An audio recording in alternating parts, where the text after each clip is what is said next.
Sometimes the best adventures aren't about reaching one destination. They're about all the discoveries you make along the way. On this ride through western Nebraska, we had no idea what was waiting for us. History and breathtaking views, unique local food, and one of the quirkiest roadside adventures we'd ever seen.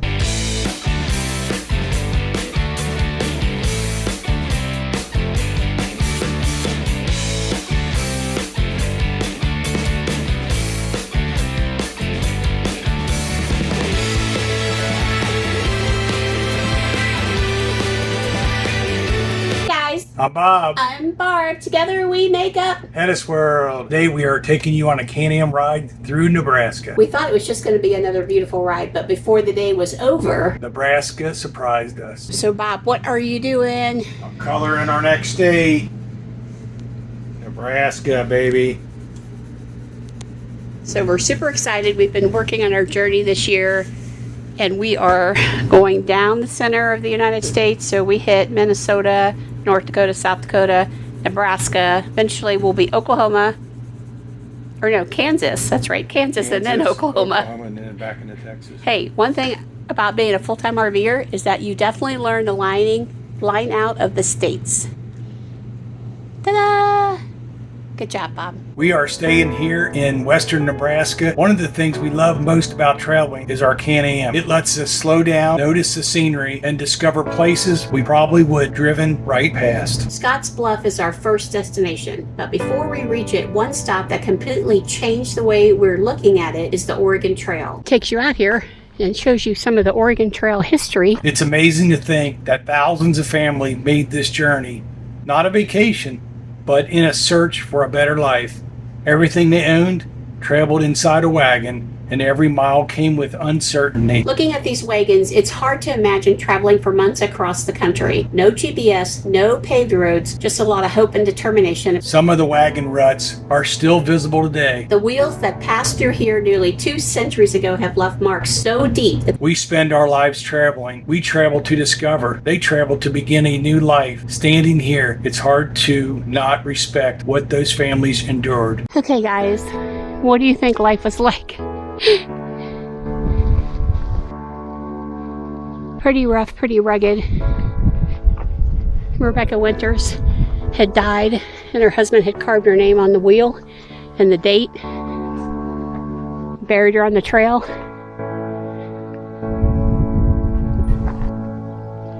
People died from sickness, the travel, gunshot, whether on purpose or not, it said. Being run over, stepped upon one of these guys. Rebecca Winters became ill while traveling west with her family in 1852. Her husband buried her here beside the trail before continuing the journey on with his children. When we came across this little monument or plaque for someone that gave their life traveling across to the west, it's amazing thinking that you lose your spouse and you got to bury her on the side of this road and just leave her. As we continued our ride towards Scotts Bluff, we started to understand that for thousands of pioneers, seeing these bluffs meant that they were making progress. It was a landmark, a sign that they were moving forward. This is a national park. You don't need your America the Beautiful pass or money or credit card or anything to get in. It is totally free. We'll end up going down that road, takes you up to Scotts Bluff and the north and south overlook, and I think the monument. Now it's finally time for us to discover Scotts Bluffs for ourselves. So I knew we were going on a hike. Bob's the hiker. You know, he's better at that all than me. But once we were sitting in the parking lot, it definitely looked a whole lot more than what I was expecting, and the temperature was around 115 degrees that day also. A lot more intimidating. A lot more intimidating. We're leaving Visitor Center, and we're heading up Scotts Bluff Saddleback Trail. And I think it's only, what, a mile to get to where the tunnel is, and then you can go past that if you want. I think it's 1.6 miles total. Here's another picture, guys, from the trail here. Just the views are incredible. And like we keep saying, we're in Nebraska. Western Nebraska, buddy. It is absolutely beautiful. Over here, if you can see off into the distance, you'll see one of the tunnels that you go through on your 1.6 mile ride up to the summit. Taking out the voices and breathing. Okay, I'm gonna wait a second. One thing we have both learned over the years is that you don't have to race to the top. Sometimes the smartest thing you can do is slow down. One thing nice about hiking together, sometimes one has to wait on the other, and today I'm the waiting. Check out the neatest feature of the Saddle Trail. After a walk of 1 mile and a 1/10, you come to the tunnel. Let's go through the tunnel, guys. And you get a breeze. Oh, it feels so good. You said it feels like air conditioning. Well, before we go through the tunnel, let me give you a recap of where the hell Barb's been.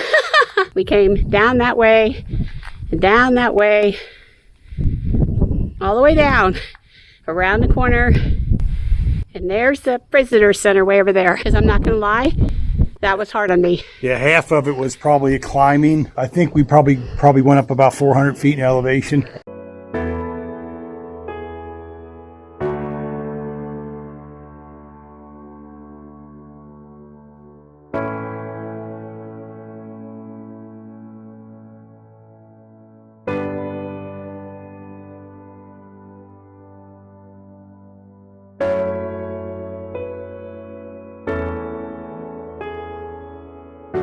Totally freaked me out when I turned around. Walked right by him. He's in here because it's warm outside. You don't get the breeze when you come out of the tunnel, but you can continue on for 6/10 of a mile. This is the view from the other side. In the town. Is that Gehring down there? If you don't mind, we're going to walk back through. One of the things we loved most was that the adventure didn't end with this hike. Roads wind through Scotts Bluff, taking you past tunnels, overlooks, and some of the most beautiful scenery in western Nebraska. Looking out across the landscape, you begin to understand just how vast this country really is. Amazing to think that generations before us stood here in this very area, looking out over many of these same views. Times change things, but some people still have a way of connecting us to the people who came here. Even the bluffs continue to change little by little. Nature keeps shaping the landscape just as it has for thousands of years.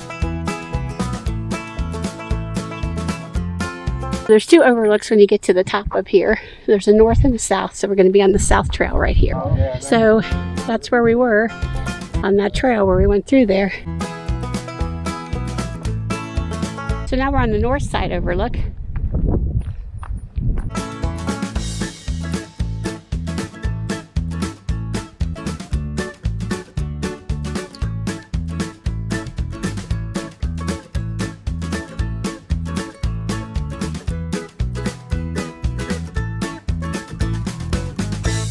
You see that right up there, the little brown thing, right?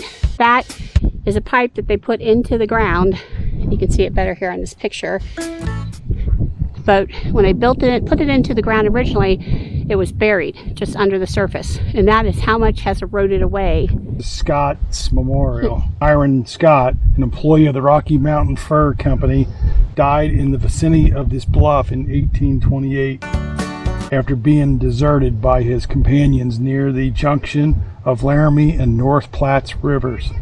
And what we were told in the video, that he actually had sickness, so they left him there to die. Bob, we're doing this great RV adventure across the United States, but I'm telling you right now, if you get kidney stones again, I'm leaving you to die. There you go. That's horrible that they just left him like that. But I don't know, maybe they didn't have a wagon and they were walking. We discovered Nebraska's history, climbed one of its most famous landmarks, and worked up quite an appetite. It's time to discover, what does Nebraska taste like? And they are known for this like French fry onion ring combo. And they have these in Runza. They have different versions of them, but this is their classic. And to me, it's kind of like a patsy, right? Yeah, well, it's not all the way enclosed, but it's... Yeah. It's cabbage and meat. Ground beef, yeah. Yeah. We had heard about Runza's, but we had never been to one before. So we thought, we're in Nebraska, let's try it. That's what we do. If we're in a state and it's something special or unique or something that the men used to carry into the mines, we have decided that we should try it. We have found over the years there are lots of states that got specialized food for that state, and it's pretty interesting. Yeah. and always fun to try it. Yeah, Nebraska has already surprised us with history, breathtaking scenery, and now some pretty good comfort food. But our next discovery is unlike anything we or you have ever seen before. Every road trip has unexpected surprises. Sometimes they are waiting where you least expect them. Then we arrive at one of Nebraska's most unusual attractions. The first time you see it, you almost have to stop and stare. It definitely isn't what you expect to find out here on the prairies. Inspired by England's famous Stonehenge, someone recreated it using vintage automobiles. Somehow it's both strange and fascinating all at the same time.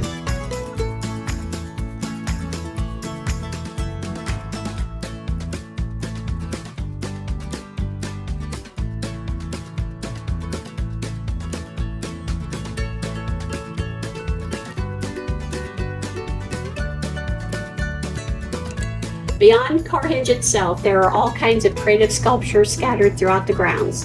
It's one of those places where curiosity keeps pulling you forward.